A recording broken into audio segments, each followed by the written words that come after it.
ছিল আমি এমন একটি বাংলাদেশ দেখতে চাই বা আমরা এমন একটি বাংলাদেশ দেখতে চাই যেখানে গণমাধ্যম তার যে সত্য কথাটি সেটি তুলে ধরার সর্বোচ্চ স্বাধীনতাটুকু পাবে।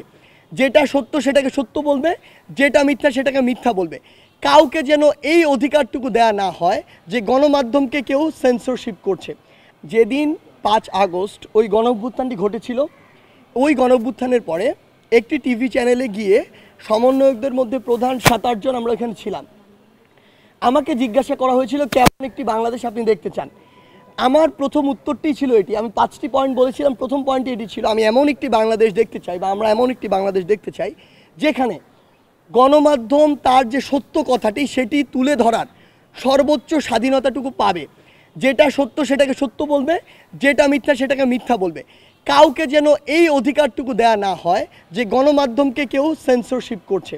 আমাদের জায়গা থেকে আজকে পর্যন্ত না, শুধু আগামীতেও যদি আমাদের কোনোদিন ভয়েস থাকে, এটি স্পষ্ট বার্তা থাকবে, গণমাধ্যমের স্বাধীনতা হরণ করার এই অধিকারটুকু কারো নেই এবং এটি কেউ করতে পারে না। বরং আমরা যদি চাই দেশের এগিয়ে যাওয়া উচিত, তাহলে এই স্বাধীনতাটুকু এই কারণেই দিতে হবে যে গণমাধ্যম আমাদের ভুলগুলো খুঁজে বের করে দিবে এবং ওই ভুলগুলোতে কাজ করে আমাদের সংশোধন করতে হবে। কারণ বিগত 16 বছর ধরে ওই ভুলগুলো বের হতে পারেনি কিংবা সংশোধন হয়নি বলে দেশের আজকে এই অবস্থা। দেশকে এগিয়ে নিয়ে যেতে হলে অবশ্যই এই সুযোগটি দিতে হবে।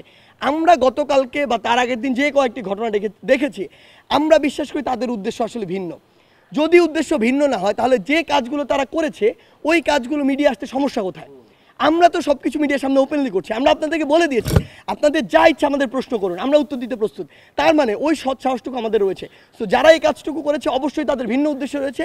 আমরা বিশ্বাস করি আপনারা কষ্ট করে হলেও তাদেরকে পুরো দেশের সামনে প্রেজেন্ট করুন এবং তাদের যে অপকর্মগুলো এগুলোর জন্য বিচারের ব্যবস্থা করার জন্য যা প্রেশার ক্রিয়েট করা দরকার আমরা করবো।